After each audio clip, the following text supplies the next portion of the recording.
John, thanks again for joining us. The Olympics wrapping up, but not over by any means, and there's a Northeast Mississippi connection coming up. Can you tell us a little bit about Brittney Reese and what we can expect from her in her long jump coming up? Brittney Reese is an All-American performer from Ole Miss. She turned pro right before the U.S. Olympic trials, and she won the U.S. Olympic trials and had the best jump in qualifying on Tuesday. She's a native of Gulfport and was actually a community college basketball player before she came to Ole Miss. And she's on the brink of really a remarkable accomplishment. She's just one good jump away from winning a gold medal, and that would be notable in any case. She would be the first Ole Miss athlete to win a gold medal and the first female athlete from Ole Miss to have won a medal of any kind. And she's beginning to get a reputation, I think, as a big meet performer. She won all 7, I think it is, of the collegiate titles that she sought this year before turning pro after the NCAA Outdoors. She came up with the best jump at the U.S. Olympic trials in a set of circumstances where she could have gone a bit conservative and maybe made the field as the second or third qualifier, but instead she decided to give one more shot and uncorked an impressive jump. She's extremely consistent in that of the 9 best long jumps in the world this year, she has 3 of those, and then a couple of other efforts that are a little further down the list. She's matched her career best mark twice this year, and for a while that was the best long jump in the world. She'll go into the competition on Friday morning. That's 6:20 a.m. I think that it begins. That's Tupelo time over there, obviously prime time for them. She'll go into that competition without having to face the woman from Portugal who could have been her biggest competitor, who scratched on her first 2 jumps and then turned in a bad number and failed to make the 12-woman field. This woman from Portugal had the best jump in the world this year. So that kind of scrambles the outlook a little bit. What's interesting is that it seems like Reese has adapted very well to the pressure.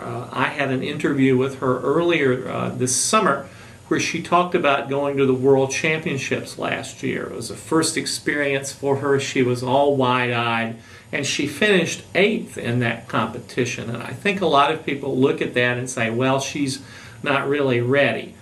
She told me that she felt like that really taught her a lot about what it was going to take to be competitive at the Olympics. In Eugene, Oregon, she had to adapt to sort of a difficult runway environment. The winds were kind of swirling, and she adjusted very well to that. In Beijing, she fouled on her first jump. She got past the line where she had to jump before she took off, but said that that was a jump that really gave her a sense of what the track was like, what the run-up to the jump was. And some of the best jumpers were having problems with that surface. She and her coach huddled, went back out, and she was actually the first of the 12 jumpers who qualified to throw up a number, and it had to be at least 6.75 meters, 22 plus feet, to advance.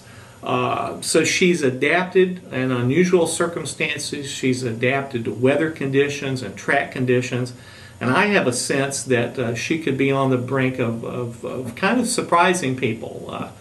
My old friend Dick Patrick, the track and field writer at USA Today, had said this summer that the field, the international field for the long jump, a little bit diminished this year, both internationally and nationally, and he thought Reese had a good chance of coming in and getting a medal. I think the Associated Press projected her as a potential silver medal winner. She has not topped 23 feet, ever what that is in meters. in her career, there was some thinking that it might take a 23-foot jump to win a gold medal. And with adrenaline being what it is, maybe that is what it will take.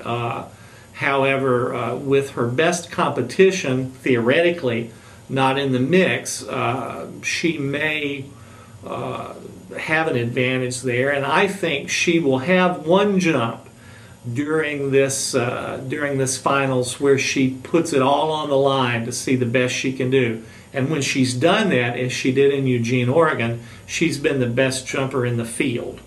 I'll warn you that 6:20 a.m. Friday, it's not going to be on television as far as I am aware, even on cable. You can watch it, so to speak, at NBCOlympics.com, where they have live event tracking. And then my understanding is it will be part of either the late morning or certainly the prime time presentation on NBC Friday night. We'll have an update on that in the journal, but that's at least the understanding that I have at this point. NBCOlympics.com, a pretty good site if you're interested in sports that you're not getting on your television, especially if you don't have cable. That's a tremendous opportunity for Brittney Reese and something that's worth getting up early in the morning for, and I'm going to do that. Well, good enough. Well, thank you very much, John. Appreciate you joining us. It's always a pleasure, and we'll get back together on Friday after Brittney Reese jumps so we can talk about her performance.